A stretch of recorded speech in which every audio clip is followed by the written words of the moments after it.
Broadcasting from the business capital of the world, this is the Podcast Business News Network.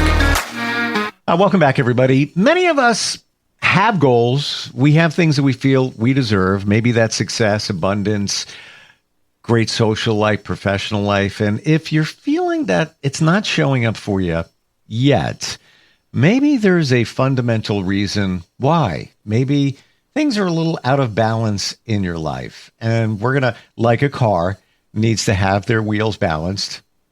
Ironically, I just got a call from the service department. That's the issue I had with my car. It's been there for about a week. It was out of balance. I was trying to figure it out. That's what it was. The four wheels on our car here are move, breathe, live, and be. That's the pillars that she works with. We're gonna look at one of those today. We looked at breathing last time. We're going to look at living this time. She is Linda Black, and she's got a great practice all about yoga and wellness, and she's back with us. How are you doing today? Oh, I'm doing so good. And Steve, it's so great to be back here with you and your enthusiasm for life and what you do and bring to the table to share, good, sound information with the masses. I just love it. I appreciate that, but it's all you, people like you. I'm just curious. I want to learn. All those things we want. I want them too. Just trying to figure this whole thing out. But it seems like it's all about the habits that we adhere to or create. Would I be in the right territory in saying that? Yeah, you'd definitely be in the right territory. And what you mentioned, the four pillars that we stand on, as you mentioned, these are wheels of a vehicle. Imagine that one of them is really off and then you can't drive. That's what's wrong with your vehicle. It's out of balance. When we bring one of those into alignment, one thing at a time into alignment, we start to run better. We just fill up our tire in this low area. And the area we're talking about today is live. So there's breathe, move, live, and be. Live is the pillar where I sort of kind of dump the nutrition, lifestyle, and habits under. How are we sleeping? How are we taking care of our body? How are we nourishing our body? So I want to take a deeper dive into this nutrition piece of it, because nourishing your body isn't all about eating. And in a course I took to become an IIN, it was a nutritionist, we talked about the primary food and the secondary food. Secondary food being what you put in your body, the primary food being what your daily habits are in your lifestyle, the primary food being what you think about, the primary food being what triggers you emotionally and how you are managing that. How are you managing the stress in your day? Are you getting enough sleep? These are all primary nourishers. Wow. So we think of secondary being, what I'm putting in my body. But okay, how, why, when, and where are you putting things in your body? I never thought of nutrition as anything other than food. But what's nutrition? A nutrient. Go look at the definition of nutrient, and it's not really about food. Wow. Yes, it's a nutrient. It's what we're ingesting. It's what we're bringing in to create a place of stability where we have strength, stamina, and we're able to meet the daily challenges, because life is about moving forward or moving in general. We're either moving forward or we're moving backward. If you're not moving, you're really not standing still. You're actually going backwards slowly. So, let's just really talk about the why, where, and how, and then there's the what you eat. Everybody gets, kind of into the what you eat, all the macronutrients, the micronutrients, but what about when we eat and how we eat and why we eat? Let's break those all down. Let's break those all down. Okay. When we eat, let's start there. Is When we eat, ooh, like big subject, right? How about this intermittent fasting? You know, Yes. I haven't done it yet.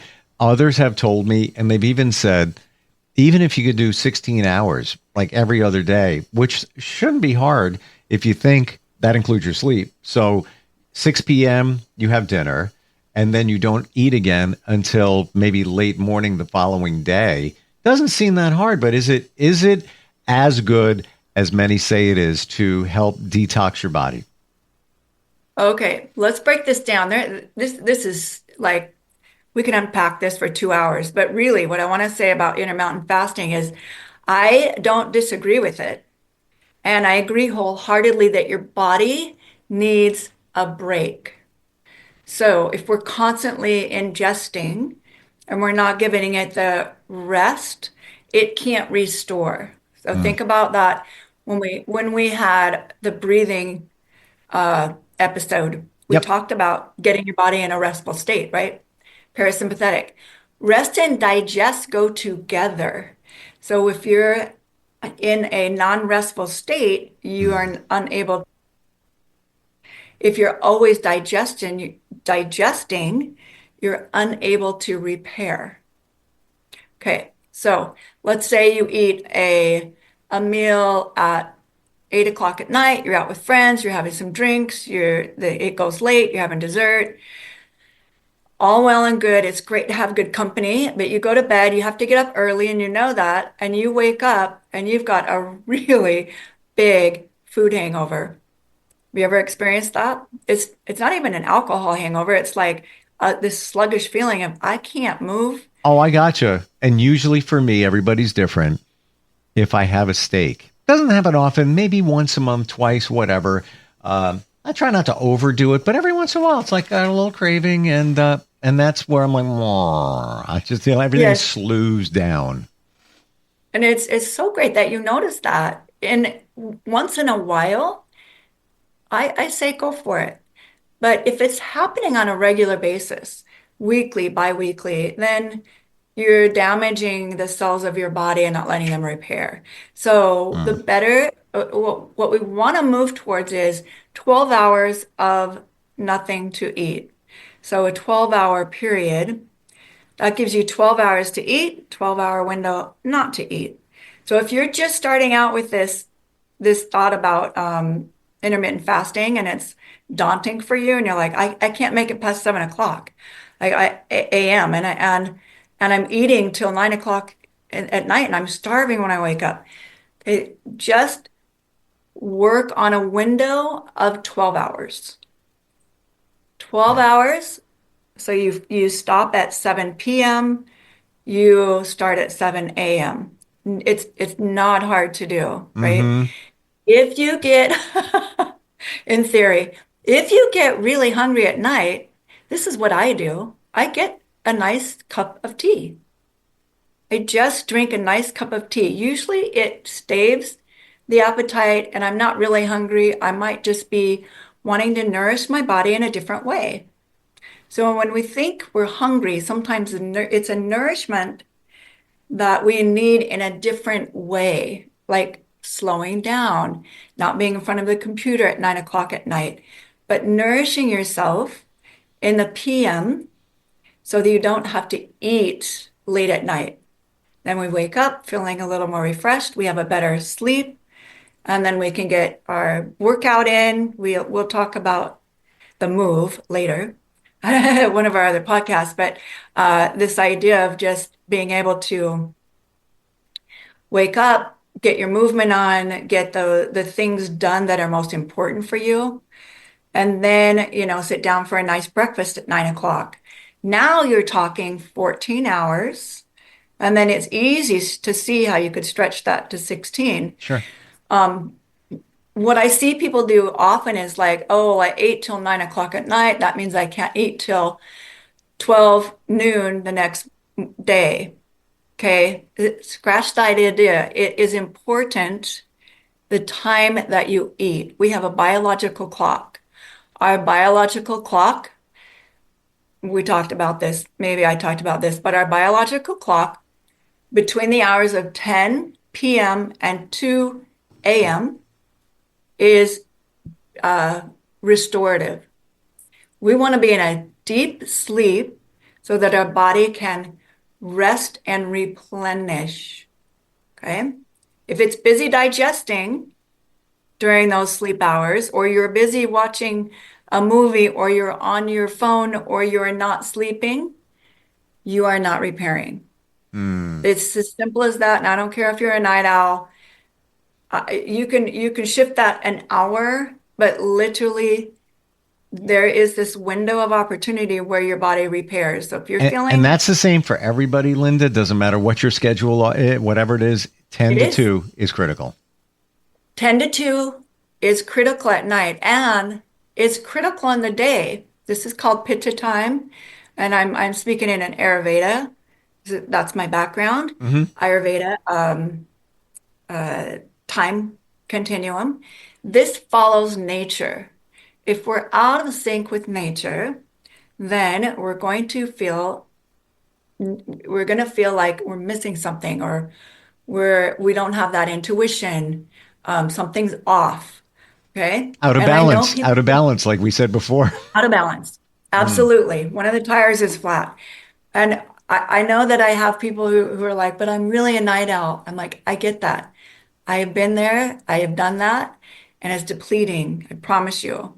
So if the night owls can move their 1 o'clock a.m. to 12, and then their 12 to 11, and just experiment with it. I'm just saying, be your own experiment. Okay. If you feel like there something is off, try it.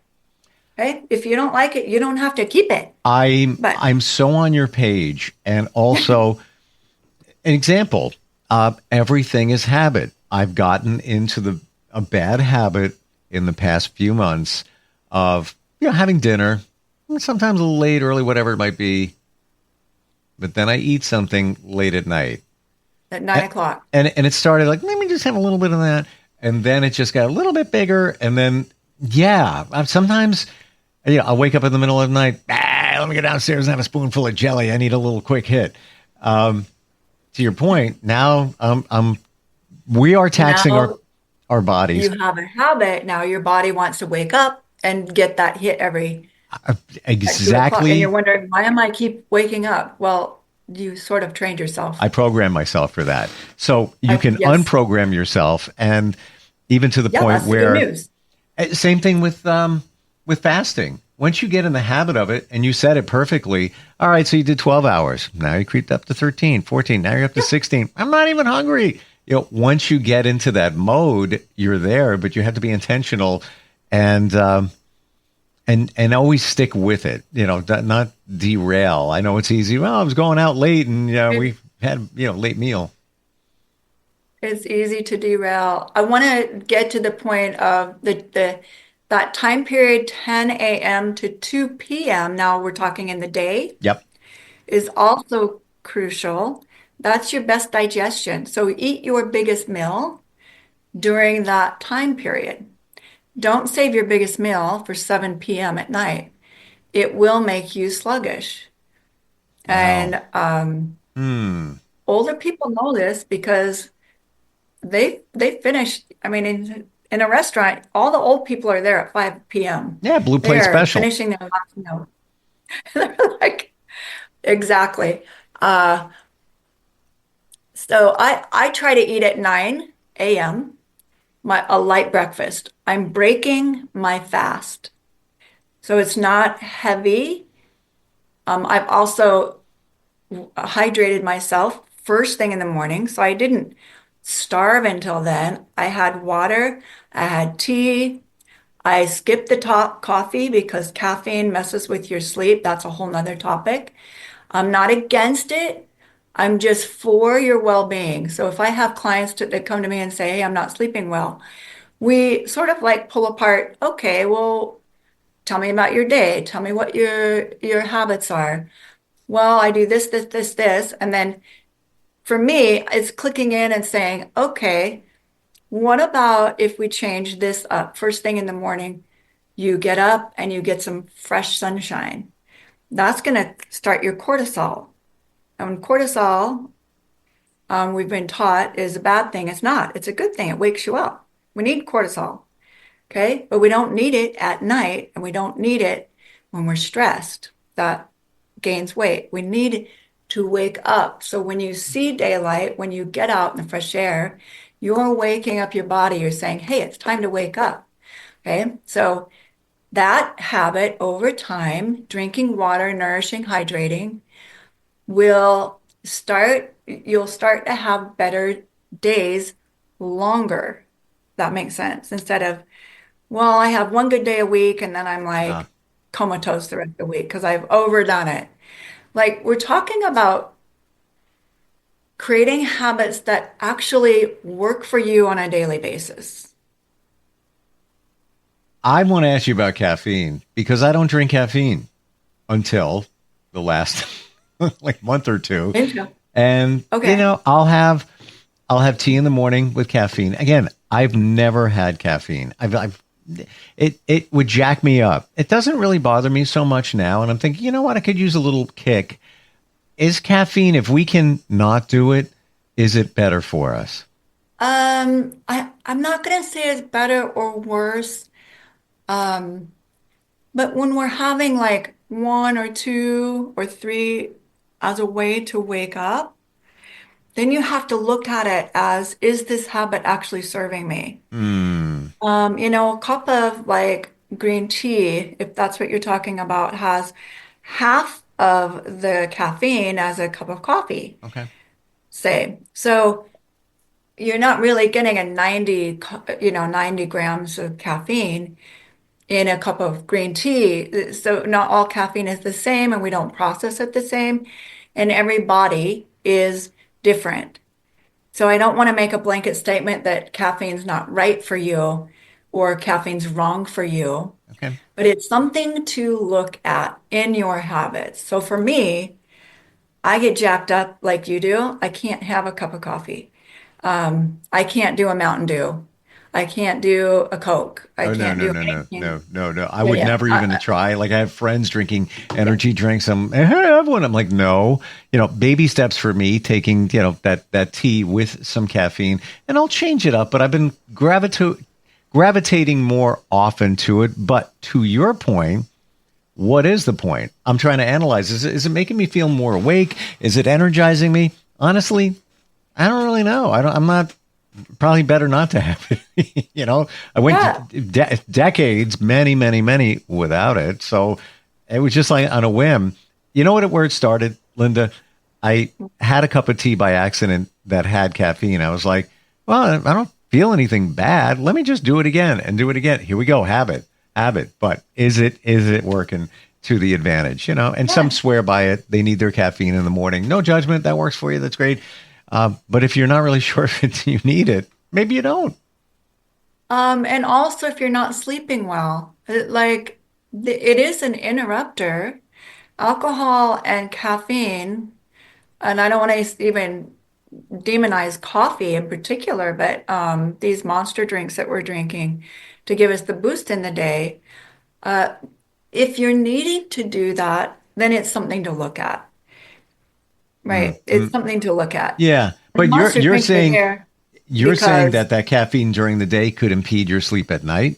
absolutely, Ooh. yes. And there's studies that show that it does that.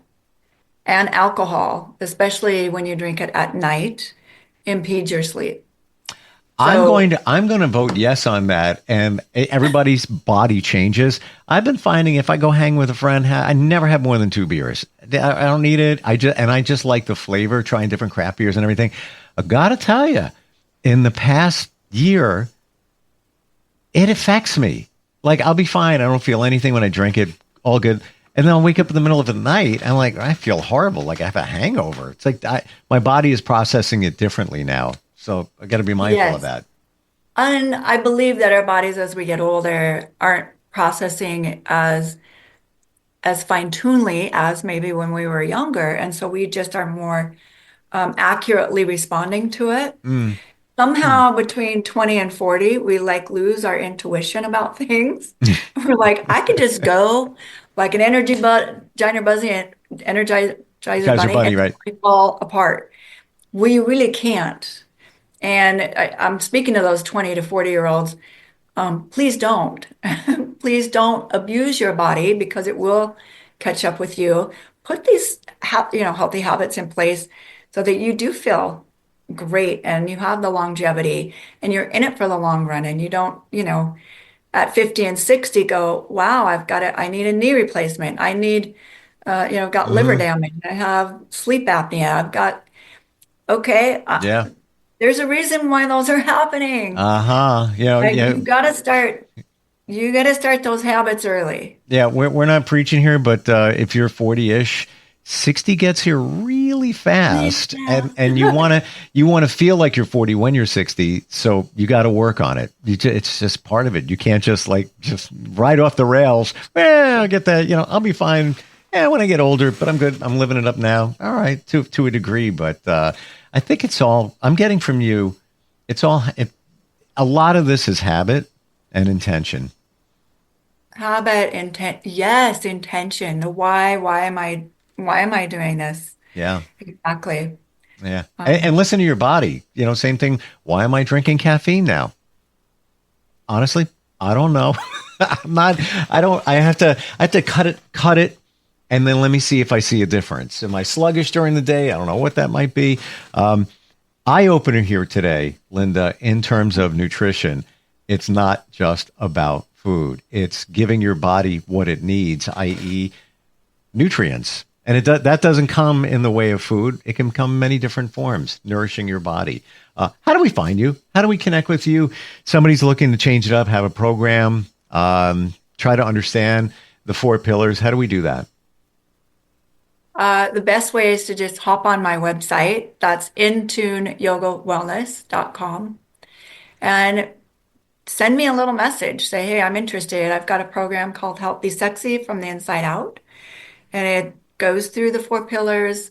I would love to take a deep dive with you and just take you through those pillars and see how we can dial in a better, happier, wellness for you. Just uncover and discover who you can become. Learned a lot today. Got to be honest. A lot. It's like things I always wondered about. You validated. Same thing with fasting and everything we talked about today. And I appreciate it. Thank you so much for being here today. Oh, it's such a pleasure. Always. Thank you so much, Steve. Likewise. And we'll catch up soon. We'll be right back.